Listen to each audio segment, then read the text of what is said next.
Today we're going to be talking about the Cold War, All right. which is a fascinating period, I think. Oh, yeah, definitely. It's one that people sort of know about, but maybe you don't always know all the nuances and all that. So hopefully this will be a good one for people. Yeah, we're going to take a deep dive into it and Yeah. hopefully give people a good overview of what the whole thing was about. Absolutely. So this is that period from 1947 to 1991 where you had this huge rivalry between the United States and the Soviet Union. Yeah. And it really did shape the entire world for like almost half a century. Right. And its legacy is still something I think we wrestle with today. Yeah, I think that's a good point. I mean, we can't really understand the world today without having at least a basic grasp of what the Cold War was all about and Absolutely. how it played out. So to kick things off, maybe we can just define what we even mean when we talk about the Cold War. Because it wasn't a traditional war like World War II, with armies clashing on battlefields. Right, right. Yeah, it wasn't a hot war where the two main players, the U.S. and the USSR, were directly fighting each other. Yeah. It was more of a global geopolitical, ideological, economic struggle. Yeah. It was a rivalry that played out on multiple levels. And it was cold because there wasn't this direct shooting war between the superpowers. Right, exactly. But that doesn't mean there wasn't a huge military buildup on both sides or that there weren't a lot of smaller conflicts happening around the world. Yeah, and those smaller conflicts often became very, very hot. Oh, absolutely. There were definitely hot wars, but the U.S. and USSR were always trying to avoid direct confrontation with each other because of, the potential for nuclear war. Right. I mean, the threat of mutually assured destruction was always hanging over everything, wasn't it? Yeah, it was a huge factor in how the whole conflict played out. Okay, so we've got this Cold War between these two superpowers. Yeah. But it wasn't just about military strength, right? I mean, Okay. at its heart, it was a clash of ideologies, right? Absolutely. Yeah, the Cold War was fundamentally a battle of ideas between two very different ways of looking at the world and organizing society. So on the one side, you've got the U.S. and its allies representing what they call the free world. Right. So can you break down for us a little bit, what were those core tenets of the U.S. ideology? Sure. So the U.S. was promoting liberal democracy and capitalism. Right. So, that means a system that emphasizes individual rights and freedoms, things like freedom of speech, freedom of the press, the right to vote, free and fair elections, a system of checks and balances, and government. Limited government. Yeah, the idea is to limit government intervention in the economy and in people's lives as much as possible. And of course, a big emphasis on private property and free markets. Yeah, absolutely. The U.S. saw private property and free markets as the engines of prosperity and innovation. Okay, and then on the other side, you have the Soviet Union and its vision of a communist world. Right, and the Soviets were operating from a very different set of principles that are all about Marxism-Leninism. And that's a whole different ballgame, right? Oh, yeah, completely different. So the Soviets were all about collective ownership. Meaning the state or the people collectively owned the means of production. So, factories, farms, businesses, that kind of thing. Like private property then. Right, very limited private property. And the economy was centrally planned. Okay. So the government decided what was going to be produced, how much of it was going to be produced, and who got what. Okay. So the government controlled pretty much everything. Yeah, a lot, yeah. And they also emphasized the idea of a single-party state. With the Communist Party being that single party. Exactly. And, they saw this as the way to achieve a classless society, a society without exploitation. So you have these two fundamentally opposed ideologies, and they start to bump up against each other all over the world. Right. And I think a good example of that is the Truman Doctrine, which, comes pretty early in the Cold War. Yeah, in 1947, President Truman announces this policy that the U.S. would provide economic and military aid to any country threatened by communism. So it was really about containing the spread of Soviet influence. Exactly. That's where the idea of containment comes from. And this was applied specifically to Greece and Turkey. Right. Yeah, those were the first two countries that received aid under the Truman Doctrine. They were seen as being vulnerable to communist influence. And that really set the stage for the U.S. approach to the Cold War for decades to come. Yeah, it really did. It became a cornerstone of U.S. foreign policy. Now, the Soviets weren't just sitting back and letting the U.S. dictate the terms of the conflict, were they? No, not at all. They were actively promoting their own ideology and supporting communist movements and revolutions around the world. And they had some pretty significant successes, too. Yeah, I mean, think about the Chinese Revolution in 1949. Or Fidel Castro coming to power in Cuba in 1959. Huge victories for the communist bloc. Oh, yeah, they were huge. And they really rattled the U.S. and its allies. Right. So you have this ideological battle playing out on a global scale, but it also had a huge impact on the domestic politics of both the U.S. and the USSR. Yeah, definitely in the U.S. you had the rise of McCarthyism in the 1950s. This was like a wave of anti-communist paranoia, wasn't it? Yeah, it was really intense. Senator Joseph McCarthy and his allies were accusing people in government,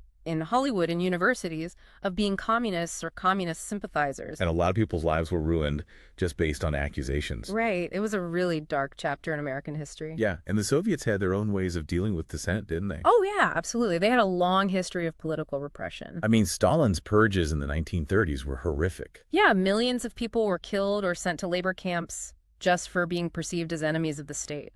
And even after Stalin died, the Soviet system remained very intolerant of any kind of opposition. Right. There was always this fear of anyone who might challenge the party's authority. So you had these two societies both gripped by fear and suspicion in different ways. Yeah, it was a really tense time to be alive on either side of the Iron Curtain. Okay, so we've got this ideological divide, and it's playing out on the global stage, and it's affecting domestic politics, but it also starts to reshape the entire international system, doesn't it?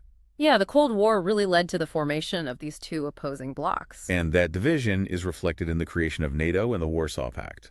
Right. NATO, the North Atlantic Treaty Organization, was formed in 1949. That was the Western Bloc. Right. The U.S., Canada, and a bunch of Western European countries. And their main purpose. To provide collective security against the Soviet Union. So an attack on one member would be considered an attack on all of them. Exactly. And that was a huge deterrent to Soviet aggression. And then the Soviets respond with the Warsaw Pact in 1955. Right. They create their own military alliance with the Eastern European countries. So now you have these two heavily armed camps facing each other across Europe. Yeah, and the tension was incredibly high. And there were moments when it felt like the whole thing could boil over. Oh, yeah, definitely, like with the Berlin blockade in 1948. Right. That was when the Soviets tried to cut off West Berlin from the rest of the world. Yeah, they blockaded all the land routes into the city. But the Western Allies responded with the Berlin airlift. Yeah, for almost a year, they flew in supplies to West Berlin around the clock. Amazing feat of logistics. Oh, yeah, it was a huge undertaking. And of course, it was a huge propaganda victory for the West. Oh, yeah. It really showed the determination of the Western Allies to stand up to the Soviets. And then just over a decade later, you have the Cuban Missile Crisis, which was probably the most dangerous moment of the entire Cold War. Yeah, no doubt about it. That was when the world came closest to nuclear war. So can you remind us what happened there? Well, in 1962, the Soviets started secretly installing nuclear missiles in Cuba. Which is 90 miles from Florida. Right, so a huge threat to the U.S. And when the U.S. discovered those missiles, President Kennedy imposed a naval blockade on Cuba. And demanded that the missiles be removed. Right, it was an incredibly tense standoff for almost 2 weeks. I mean, people were really afraid that a nuclear war could break out at any moment. Yeah, it was a very real possibility. But in the end, Khrushchev backed down. Yeah, he agreed to remove the missiles from Cuba. And the U.S. secretly agreed to remove some of its own missiles from Turkey. Right, so it was a compromise that averted disaster. But it really showed how dangerous the Cold War rivalry could be. Yeah, it was a wake-up call for both sides. Okay, so we've talked about the ideological divide, the military standoff, but there was also an economic dimension to the Cold War, wasn't there? Yeah, absolutely. The Cold War was also a battle of economic systems.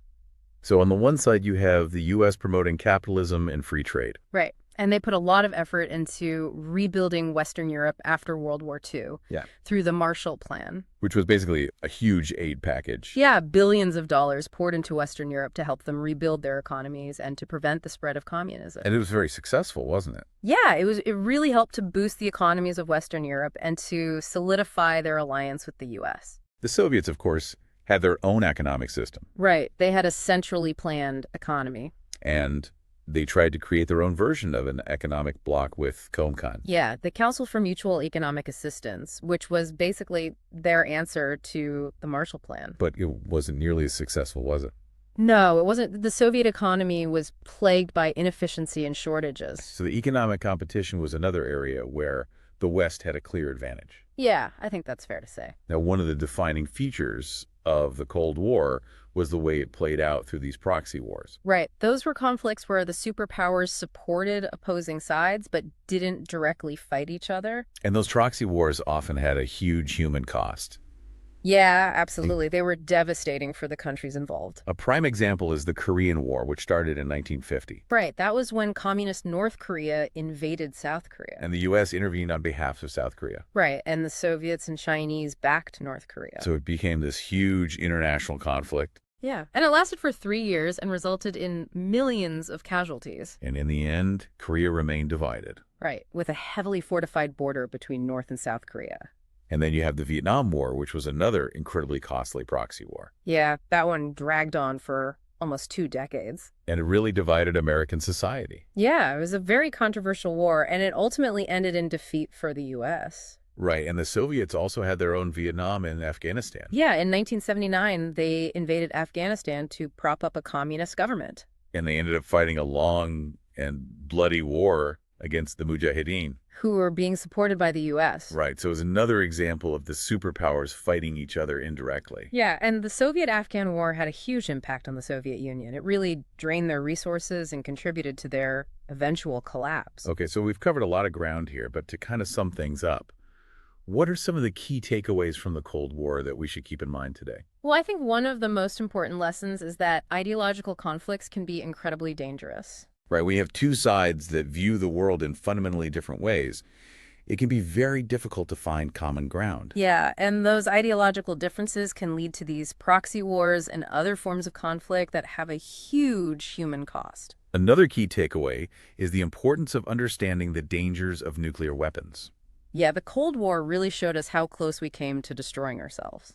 And those dangers haven't gone away. No, they haven't. In fact, they might even be greater today than they were during the Cold War. And I think it's also important to remember that the Cold War had a profound impact on the international system. Right. It led to the creation of institutions like NATO and the UN. And it shaped the way countries interact with each other to this day. Yeah. Even though the Cold War is over, its legacy is still very much with us. Yeah.